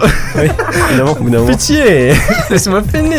Allez, Thomas, vas-y, finis. On te laissera finir. Vas-y. On arrive du coup. Du coup, on se réveille après que tout soit passé. En fait, on a l'impression que le film nous a juste fait chauffer. Enfin, on est monté quoi. Ouais, voilà. T'es là, genre t'arrives et finalement le truc t'enlève complètement la scène d'action que t'attendais, tu vois. Mais c'est une ellipse alors ou c'est Ouais, en fait, tout explose, bam, et t'es le lendemain où y a plus rien, tu vois. Tout va bien. Ouais, c'est ça. En fait, Katniss s'évanouit et quand elle se réveille, tout est passé. Et là, t'enchaînes sur un épilogue de 20 minutes qui est, je pense, la pire chose qui m'était été donnée de voir cette année. Chiant à mourir. Genre, franchement, si vous pouvez partir du cinéma à ce moment-là et garder peut-être un petit truc sympa, un petit. Ouais, non. Parce que le film est pas mauvais en soi, mais dans la série, c'est. Il est pas très égal en fait. C'est assez inégal. Genre les personnages s'en sortent plutôt bien. On a Katniss qui est un personnage assez marquant. On a Pita donc qui est son amoureux blond. Qui revient complètement fou et qui veut tuer tout le monde, mais en fait finalement il guérit tout seul, donc c'est un peu action manquée quoi. Et à côté de ça, voilà, enfin c'est les deux personnages vraiment qui jouent dans l'aventure. Ouais, en fait les personnages sont pas assez développés, profonds entre guillemets. Et on continue. Bah non, mais bon voilà, comme il disait, Pita par exemple, il revient, il a été manipulé par le Capitole, du coup il revient fou. Et en fait, il reprend ses esprits, mais tout seul, en 2 jours. Il a repris tous ses esprits et il est de nouveau normal quoi, alors qu'on s'attend à ce qu'il pète un câble. C'était un gros psychopathe quand il est arrivé quoi. Et donc ouais, film avec pas beaucoup de scènes d'action, il y en a une dans des égouts. Donc la moitié du film en fait a de beaux décors, mais la moitié se passe sous terre quoi, donc c'est assez gâché. Et il y a une scène où ils nous sortent des mutants. Genre des mutants Gollum, je sais pas quoi. Alors qu'on en a jamais entendu parler dans aucun des autres films. Mais c'est la mode, c'est la mode. Ah oui, ils sortent de nulle part. Et en plus, quand ils arrivent, genre les mecs ils font genre un peu de bruit au fond, après il y a plus de bruit, et après genre les trucs ils courent sur eux, mais ils font que du bruit quand elles le montrent avec la lampe torche, tu vois. C'est la mode. Oui. Il y a des zombies partout, voilà. Donc oui, voilà, c'est vrai, un film, bon, tu mets des zombies. C'est hors contexte quoi. Et du coup, t'es là un peu, tu restes sur ta faim quoi, sur le film. Ok. Après il y a quelques anecdotes, genre le film. Oui, alors il y a un des acteurs, celui qui joue le créateur des jeux. Il est mort en fait en 2014 et ils étaient en plein tournage, donc du coup on le voit très peu dans le film. C'est qui déjà? Il s'appelle Donald Sutherland. Non. Si, c'est président. Si, c'est président. Non, Philippe Seymour Hoffman. Vous parlez pas de Snow, le président? Non, pas le président Snow, c'est Plucha. Non, pas celui-là. Celui qui s'occupe des jeux. L'autre qui organise les jeux. Celui qui organise les jeux. Voilà. Je comprends plus rien. Moi non plus. Mais en tout cas voilà. Et Dark Vador, il est mort ou pas? Est-ce qu'on en parle? Mais c'est qui son fils en fait? Donc cet acteur est mort, et sinon autre anecdote, tout simplement les 2 films, donc la partie 1 et la partie 2 ont été tournés en même temps. D'accord. Oui, Enfin, bah oui, je veux forcément. dire, Mais il a été d'un coupé changement. après. Exact. pour, Ouais. Et donc ça s'est fait sur 152 jours, pardon. Et beaucoup de tournages en France en fait. Oui, beaucoup Ça, de tournages en presque France. toutes les scènes extérieures sont en France. Ouais. Notamment le château, justement le château du président Snow. Là. C'est un château qui est à Versailles ou près de Versailles. Donc c'est super cool. Ouais, voilà. Bien. Donc pour finir, débriefing sur ce film, même sur cette saga finalement. Ouais. Bah en gros le film déjà, le fait de le couper en deux, il n'y avait pas matière à faire deux films. Je pense que Ça, c'est sûr. tout réunir ça aurait réglé un peu les problèmes de rythme. Oui. Et clairement c'est un échec en tant que saga parce que le film arrive jamais à te... Enfin il n'y a aucun film qui ressort finalement. Dans toutes les sagas, même dans Transporter ou je sais pas moi... Transformers. Fast and Furious. Non, même Transporter. Non. C'est ma chronique, je dis ce que je veux. Merde. Ouais, même dans Fast and Furious, tu vois, il y a des films qui ressortent dans la saga, tu vois, et pas là. Et là, c'est non. un acte manqué, quoi. Voilà. Comme Jean-Jacques Goldman. Exactement. Vous avez fini? C'est bon? Oui, on a fini. Ok. On vous le déconseille. Ça sera Merci vivement. Je le déconseille vivement, super. C'est agréable, j'aime bien. Et la semaine prochaine, vous allez nous parler de quoi? Déjà une idée? On sait pas encore. Alors peut-être Frankenstein s'il est déjà sorti, Ah mais oui, on n'est pense à pas, Frankenstein. sûr. Ok, super. Merci beaucoup. Bah alors, à très vite. Et gros bisous. Gros bisous. Qui suit les Câlin. Et on se retrouve dans un instant avec la chronique Voyage. On va partir loin, on va partir très loin. Et on retrouvera Gilles pour son petit moment, le moment de Gilles. On se retrouve tout de suite après ça. Vous souhaitez devenir un professionnel des métiers de la communication, du journalisme et du digital de demain? Inscrivez-vous dès maintenant pour intégrer les écoles ECS, IEJ et Subdeweb dans le nouveau quartier de la Presqu'île Malraux à Strasbourg. Nous formons des étudiants post-bac à bac+5 au bachelor et master avec possibilité d'alternance. Étudier à l'ECS, IEJ ou Subdeweb à Strasbourg, c'est se garantir un emploi dès l'obtention du diplôme. Pour plus d'infos et inscriptions, appelez-nous directement au 03 88 36 37 81. De retour dans Mediacrou, c'est Geoffrey et Martin. Nous sommes de retour pour cette dernière partie de l'émission Mediacrou sur Haute Fréquence. Lucie, es-tu toujours avec nous? Voilà. Ah, est-ce que ça te plaît toujours autant cette émission? Ça me plaît toujours autant beaucoup, oui, bien sûr. Beaucoup, much love. On est ravis que much tu love. sois encore avec nous parce qu'avant tu nous as fait une explication qui venait d'ailleurs, personne n'a pu comprendre. Franchement, tu nous impressionnes. Donc, si jamais Respect. t'as envie de parler et d'amener ta science, eh ben c'est avec plaisir. Merci beaucoup. Donc n'hésite pas. Même si tu nous coupes la parole, on aime bien. J'aime vous couper la parole aussi, donc c'est Ah parfait. oui. Très bien. Et maintenant, on va passer bien sûr à Claire, Marie et Sabrina pour leur chronique Voyage. La chronique Voyage avec Sabrina et Claire-Marie sur Mediacrou.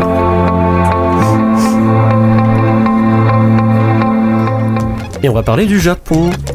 Martin, Comme les poules du Japon. Tu connais le Japon? Comme les poules. Très peu finalement. Attends, Rémi a une blague, je Oui, crois. Rémi, Rémi. refais-la, s'il te plaît. Comme les poules. Parce qu'une poule Japon. Oh mon dieu. Bon, Désolé, mais non. on ne retrouvera malheureusement pas Rémi la semaine prochaine. C'est dommage. Au revoir. Bah voilà. C'est à vous. Bah du coup allez, on va vite, vous faire parce que, voyager, voilà, on va faut oublier continuer ce dans moment. l'Asie et donc on vous amène au pays du soleil levant, le Japon. Et oui, alors bon, c'est vrai que c'est une destination chère, mais ça vaut vraiment le coup, et surtout si on s'y prend en avance, genre vers janvier par exemple, on peut s'en sortir pour 700 € aller-retour pour juillet-août. Et il faut savoir quand même C'est que honnête. c'est très humide à ce moment-là, il fait très chaud, et du coup on vous conseille d'y aller pour mars, avril, mai, où on peut profiter vraiment des cerisiers en fleurs, donc ça s'appelle Hanami, et ça commence fin mars. Du coup c'est vraiment magnifique parce qu'il y en a partout, le sol est rempli de pétales de cerisier, et en général c'est à ce moment-là qu'on célèbre le Hanami, littéralement, regarder les fleurs. Ok. Donc on fait des grands pique-niques sous les cerisiers dans les parcs, et on boit beaucoup de Picole. bière. Ah, Même voilà. si, oui, voilà, on boit beaucoup de bière, même Avec si modération. ça reste, la bière c'est un peu de l'eau bière là-bas. hein. Ouais, Voilà. clairement. C'est de la peste comme dirait. Ouais, et ça se Ouais, fait non. partout au Japon. Et du coup obligatoirement on va vous parler des 3 grandes villes qu'il faut voir au Japon, donc Tokyo, Kyoto, Osaka. Voilà. Donc pour Tokyo, capitale du Japon, c'est un feu d'artifice des arts. Vous allez trouver de tout pour tout le monde, à tous les goûts. C'est pour tous ceux qui veulent de l'électronique, de la musique, il y a vraiment de tout, c'est incroyable. Et tous les styles sont revisités à l'extrême, quoi. On passe du kawaii au rock, hard punk, rock, enfin bref, visual kei, on a de tout. Ok. Sinon, alors pour les quartiers, donc je vous conseille le quartier de Harajuku. Harajuku. Ah oui, Ouais, je connais. Harajuku, donc c'est le quartier à voir à Tokyo où vous allez voir tous les cosplays, tous les gens déguisés, et c'est là où il va y avoir les boutiques justement où tu vas trouver tout ce qu'il y a pour les jeux vidéo, pour les cosplays, pour tout ça. Donc c'est un quartier où il y en aura autant pour les filles que pour les garçons. Et c'est à voir. Un autre quartier, Shinjuku, parce que c'est quand même très animé, c'est là où il y a beaucoup l'électronique. Donc voilà, et sinon il y a Shibuya. Alors en fait à Shibuya il y a le Shibuya Crossing. Je sais pas si vous voyez dans tous les films, c'est le plus grand croisement piéton du Japon, avec les énormes écrans publicitaires et les musiques. C'est pas là où dans Fast and Furious il y a Anne qui meurt. Oui, c'est là où il meurt. c'est là, exactement. Bah voilà, c'est connu pour ça. Ouais. Et il y a aussi un film qui s'appelle le film Hachi, donc c'est connu à Shibuya. Le chien s'appelle Hachi et c'est connu parce que déjà c'est une histoire vraie. Ah, Hachi, le chien avec Richard Gere. Exactement, Ouais. c'est une histoire vraie. Ouais, et là, c'est l'histoire où le chien, il a attendu pendant 10 ans son maître devant la gare de Shibuya. Voilà. Pour s'amuser un petit peu, Roppongi, pour tous ceux qui aiment faire la fête, c'est le quartier où il faut sortir la nuit. C'est là où vous allez trouver, donc il y a plein de karaokés parce que les Japonais ils adorent ça, les karaokés. Et oui, et Sabrina a des anecdotes à nous Les raconter. salles d'arcade et tout ça, non? Ouais, exactement, mais t'as vraiment tout ça, et notamment pour les boîtes. C'est génial quand vous êtes étranger, mais allez au Japon, sortez, vous allez rentrer dans toutes les boîtes gratos et tout le monde va vous payer des verres parce que vraiment avoir un étranger en boîte. C'est cet effet-là. C'est exactement cet effet-là. Voilà. Donc voilà, non mais allez-y parce que franchement, c'est quand t'es étranger au Japon, mais alors ils te donneraient tout quoi. C'est vraiment, ils t'offrent tout, mais les boissons. Il n'y a aucun sushi là-dessus. Ah, il n'y a pas de sushi, il y a tout. Ah, mais tu les sens pas parce que toutes les infrastructures. Oh, ça, on le sent toujours. Elles sont faites pour. Sinon, petites anecdotes au Japon, il n'y a pas de poubelle à Tokyo. Aucune, zéro, vous trouverez pas de poubelle et pourtant on jette tout par terre. nickel. Et ouais, non, mais ils gardent en fait dans des sachets sur eux et après ils les jettent chez eux parce qu'en fait, c'était il y a quelques années de ça, il y a une poubelle qui a explosé, donc les Japonais ils sont ultra radicaux, donc ils ont enlevé toutes les poubelles. Ah ouais, bon. Et même chose du coup pour les cigarettes, donc on peut pas fumer en marchant sinon on se prend une amende, qu'on soit étranger ou non. Donc du coup il y a des fumoirs partout. Donc c'est fou ça. Ouais, non, T'amènes ton saumon et hop, c'est un saumon fumé. Ouais, non, mais c'est vraiment pas mal. Et sinon, du coup, pour faire le trajet de Tokyo à Kyoto, je vous conseille de prendre le Shinkansen. Là, j'y penserai. Ouais, voilà, c'est un train super rapide. Je suis venu comme ça pour venir ici. N'est-ce pas? C'est l'équivalent du TGV, sauf qu'il va à 320 km/h et dedans, t'es comme à l'hôtel, quoi. T'as un bar, t'as même des fumoirs, enfin, c'est vraiment le train grande classe, quoi. Okay. Sinon, autre ville à voir, c'est Kyoto quand même, parce que c'est littéralement la ville capitale et c'est anciennement la capitale impériale en région du Kansai. Et c'est là-bas qu'on a défini le terme geisha, qui vient de là-bas du coup. Il y a aussi 2000 temples, des sanctuaires, des palais avec le pavillon d'or, des ponts, des jardins, des architectures. C'est dur à dire. Ouais. Et il y a plusieurs temples qui sont classés dans le patrimoine mondial de l'UNESCO. Ouais. On continue du coup, on va redescendre vers Osaka du coup. Ouais. Et donc c'est une des régions les plus productives du Japon. C'est aussi là-bas qu'on va retrouver le plus les yakuza et les étrangers. Donc la les mafia yakuza, chinoise. Mafia japonaise. Non, le mec il n'a rien compris. Mais ils sont tous pareils là. Eh oui, c'est pareil. Voilà. Mais surtout, moi ce que je conseille là-bas, c'est la nourriture. Je vous conseille vivement la nourriture au Japon. Vous trouvez vraiment des trucs mais incroyables. Pour simplement les spécialités culinaires par exemple d'Osaka, c'est l'okonomiyaki et le takoyaki. Bah surtout en ce moment. Ouais, non. C'est la saison. C'est takoyaki, c'est des beignets comme ça fourrés avec avec plein de trucs. Oh. J'en ferai pas autant.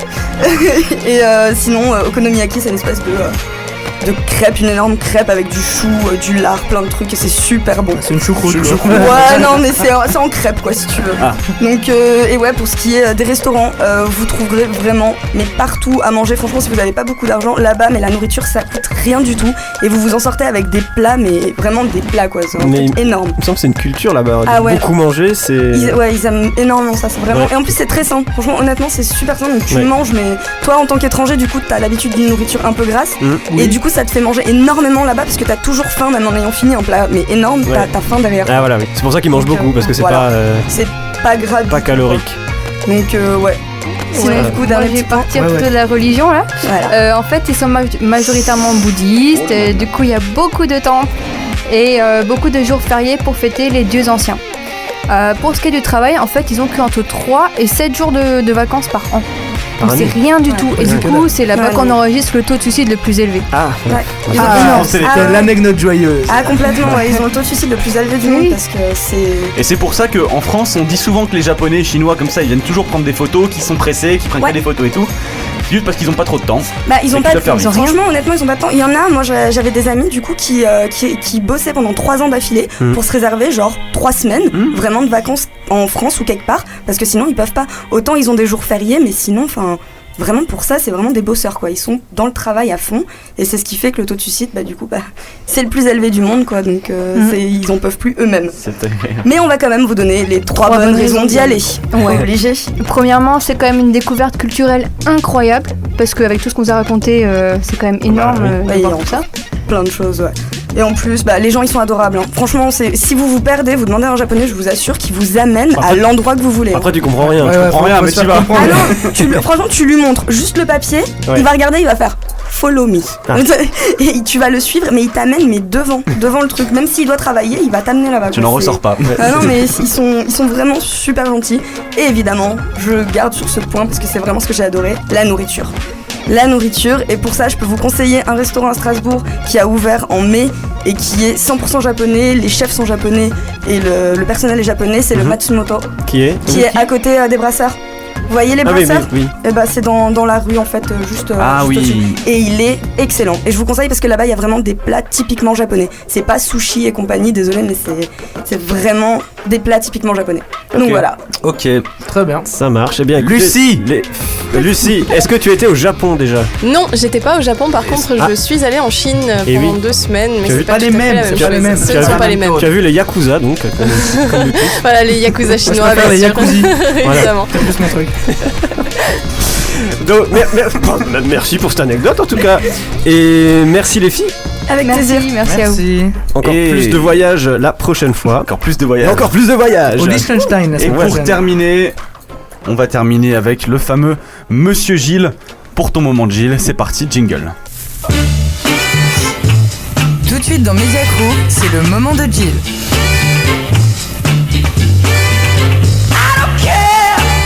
Alors bonjour Gilles. Bonjour Martin. Comment tu vas depuis la semaine dernière? Bonjour. Ça va très bien depuis la semaine dernière. Est-ce que tu as eu le temps de travailler un peu ta chronique ou pas? Oui. Tu as mis de l'humour comme je t'ai demandé? Oui, tu m'as demandé de l'humour, je t'ai mis des petites blagues. Après, est-ce que ça va plaire à tout le monde? Je sais pas, mais. Je pense que oui. On verra Parce que bien. Gilles a le talent pour nous faire rigoler en général. Oh, tout à fait. Donc Gilles, c'est à toi. Pression. Alors aujourd'hui, je vais vous raconter une petite histoire sur un mec qui a vraiment pas de chance. Certains l'appellent Michel, d'autres l'appellent Platoche. Et tous les amateurs de football de plus de 50 ans vous diront que c'est le meilleur joueur de football de l'histoire. Vous l'aurez compris, on parle bien de Michel Platini. Eh oui. Alors dès la naissance, le mec part avec un gros désavantage, il est né en Lorraine. Je vais te taper, j'ai. Vous me direz, Francis Olm aussi est né en Lorraine et ça ne l'a pas empêché de se faire un nom dans l'Hexagone. Michel Pas veut que dans faire pareil. l'Hexagone, d'ailleurs. Michel veut faire pareil sans les meurtres évidemment. Alors en France, il n'y a pas 36 manières de devenir connu, il se lance donc dans le football et foule les terrains de première division dès ses 17 ans. Et à 20 ans, consécration, il est sélectionné pour la première fois en équipe de France. Après ça, Michel voit la vie en rose. Il gagne la Coupe de France avec Nancy en 78, part à Saint-Etienne où il remporte le championnat en 81, avant de faire ses valises pour l'Italie, direction la Juventus. Le mec est vraiment doué et remporte le Graal suprême, la Ligue des Champions en 1985, sans oublier une victoire à l'Euro en 84 avec l'équipe de France et 3 ballons d'or consécutifs. Il s'essaye ensuite au métier de sélectionneur sans grande réussite. Il aurait pu s'arrêter là, mais le mec est gourmand et décide de se lancer en politique. Attention, quand je dis se lancer en politique, je parle pas de petite politique à la Basile Boli qui a un jour déclaré « Le meilleur, c'est Nicolas Sarkozy » avant de se retrouver sur une liste UMP pour les législatives. Je parle de vraie politique, celle où on peut se faire de l'argent facilement, la politique du football. Michel décide donc en 1998 de se rapprocher d'un certain Sepp Blatter, candidat à la présidence de la FIFA. Alors la FIFA, pour ceux qui n'y connaissent rien en foot, c'est un peu comme un gouvernement mondial du football, aussi transparent que les comptes de campagne de Sarkozy. Et avec la carrière exceptionnelle de Platoche, c'est tout naturellement que Blatter lui demande de devenir son conseiller spécial pour le football. Comme tout travail mérite salaire, Blatter demande à Platini « Tu veux combien ?» Et Michel, qui n'a pas froid aux yeux, lui répond comme s'il était en train de commander son pain à la boulangerie « 1 million s'il vous plaît, et vous me mettrez 2 Malabar en plus. » Blatter dit ok. Platini travaille donc très dur de 98 à 2002 pour mériter son salaire, mais un beau jour, Michel se réveille. La totalité n'est toujours pas arrivée. Blatter lui explique donc que tel revenu ne correspond pas à la grille des salaires en vigueur à la FIFA et lui propose un petit arrangement discret pour lui filer le total quelques années plus tard. Et ce n'est qu'en 2011 que Platini, qui est entre-temps devenu président de l'UEFA, sorte d'Union Européenne du football, décide de réclamer son dû. Blatter fait pas de chichi et lui vire 1,8 million d'euros quelques semaines plus tard. Michel paye même des impôts et des charges sur ce joli pactole qu'il vient d'encaisser. Mais sans le savoir, Platoche vient de réveiller sa malchance légendaire. Après les déboires de Sepp Blatter et les problèmes de corruption à la FIFA, une commission d'éthique est mise en place pour régler tous les problèmes. Et manque de chance, la même commission retrouve la trace de ce petit virement pas bien méchant. En plein scandale de corruption, avoir reçu 1,8 million de la part d'un mec qui a sûrement détourné plus d'argent que Bernard Madoff, ça le fait pas trop. Quelle malchance pour Platini, lui qui voyait grand, lui qui voulait se porter candidat à la présidence de la FIFA, lui qui voulait devenir le président parfait après avoir été un joueur parfait. La commission suspend donc Platini et Blatter pour 90 jours, mais ce mercredi, la nouvelle tombe, Michel risque la radiation à vie. Son avocat parle d'un pur scandale, il ose même dire que la sanction est démesurée. Comme les exigences de salaire de Platoche en fait. Waouh. Et oui, gros scandale à la FIFA, Platini n'est pas sorti. Et puis voilà, ça salit encore un peu l'image du football qui était bien écorné en France et dans le monde. Bon après c'est une affaire vraiment dont on n'a pas encore les tenants et les aboutissants, il faut attendre avant de... Oui, mais bon. D'en tirer des conclusions. Moi j'argumente, je dis oui mais bon. Tu as raison. Oui. Merci beaucoup Gilles, t'as déjà une idée pour la semaine prochaine? Non, aucune, non. Très bien, on attend ça. Ce sera un truc en rapport avec la Lorraine, je pense. D'accord, voilà. Merci, comme d'habitude. Restez dans le thème. On attend ça avec impatience. Je pense que c'est fini pour aujourd'hui, Geoffrey. Voilà, l'émission touche tout doucement à sa fin. On espère qu'elle vous a plu. Moi oui. Toi oui? C'est bon alors. C'est bon, on peut moi arrêter aussi, là. Ouais, c'est bon. Si mon avis compte quand même, Un petit peu Rémi, oui, merci. On va remercier Lucie d'être venue nous voir. Je rappelle que vous pouvez la suivre sur Facebook. Vous n'hésitez pas à voter pour elle pour le concours des jeunes talents d'Alsace, c'est bien ça? Exactement, oui. Merci beaucoup Lucie. Merci à vous. Et puis encore merci. Merci à tous. Et donc on vous retrouve dès la semaine prochaine pour une nouvelle émission Media Crew. À bientôt et bisous. Bisous tout le monde, ciao. Bisous.